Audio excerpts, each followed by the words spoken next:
পাঁচজন সিনিয়র ক্যাপ্টেন্সির অধীনে খেলেছেন আপনি। মাশরাফির যদি ক্যাপ্টেন্সি একটা গুণ নিতে বলে আপনি কোন গুণটা তার কাছ থেকে নেবেন? সব প্লেয়ারদেরকে এক করে রাখা এবং তার এই জিনিসটা অনেক ভালো ছিল, এই গুণটা। মুশফিকুর রহিমের কাছ থেকে কোন ক্যাপ্টেন্সি কোন গুণটা নিতে চাইবেন? মুশফিক ভাই মাঠের ভিতরে খুব ভালো ডিসিশন নিত, খুব কুইক ডিসিশন নিতে পারতো যে কখন কি করতে হবে, সিচুয়েশন অ্যাডাপ্ট করে। সাকিব আল হাসানের কাছ থেকে কোন গুণটা আপনি নিতে চাইবেন ক্যাপ্টেন?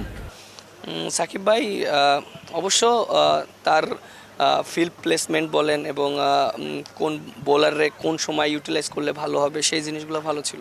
তামিম ইকবাল?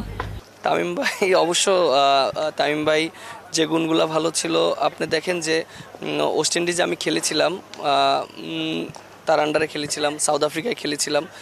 সে সবসময় মোটিভ করতো এবং যখন আমি প্রেশারে পড়তাম তখন আমার কাছে সে সবসময় অ্যাপ্রিসিয়েট করতো যে কীভাবে ভালো করতে হবে, যে এই জিনিসগুলো ভালো ছিল।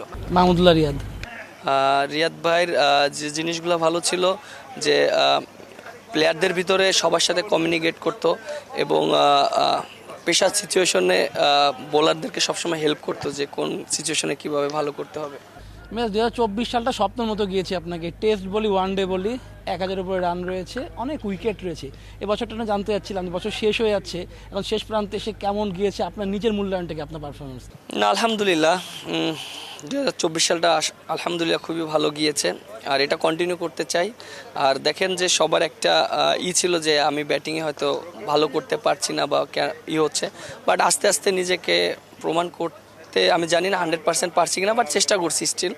আর ব্যাটিংটা তো এটা আপনার একটা লুক লাইক একটা আর্ট এবং এটা আপনি বলতে পারবেন না আপনি প্রত্যেক ম্যাচে ভালো খেলবেন, একটা বলের ব্যাপার।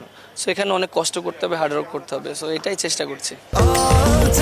স্বাস্থ্যকর অল টাইম হানিকম, সব সময় all time healthy life. Test র্যাঙ্কিংয়ে, অলরাউন্ড র্যাঙ্কিংয়ে 2 নাম্বার, ওয়ানডেতে 3 নাম্বার। মিরাজ, কেমন লাগে? 1 নাম্বার তো সামনেই আছে, সেটা পৌঁছাতে খুব একটা সময় লাগবে আপনি যেভাবে পারফর্ম করছেন এই 2 ফর্মে। দেখেন, পারফর্ম করাটা খুবই ইম্পর্টেন্ট। আমি ওইটা নিয়ে এখন চিন্তা করছি না, আমি চিন্তা করছি যে খেলাটা এনজয় করার জন্য আমি যে পজিশনে খেলছি সেই পজিশনে সবসময় পারফর্ম করার চেষ্টা করব। কারণ আপনি দেখেন যদি আমি পারফর্ম করি তাহলে হয়তো অটোমেটিক চলে আসবো, but end of the day পারফর্মটা খুব ইম্পর্টেন্ট। সো আমি ওইভাবে চেষ্টা করছি নিজেকে।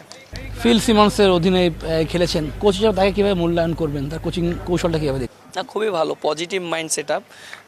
সে পজিটিভ কথা বলে প্লেয়ারদের সাথে এবং সবসময় পজিটিভ থিঙ্ক করে, এই জিনিসগুলো খুবই ভালো। এবং আরেকটা জিনিস খুবই ভালো লেগেছে, ও প্লেয়ারদের অনেক প্রায়োরিটি দেয় এবং প্লেয়ারদেরকে অনেক ব্যাক করার চেষ্টা করে। সো এই জিনিসগুলো অনেক ভালো।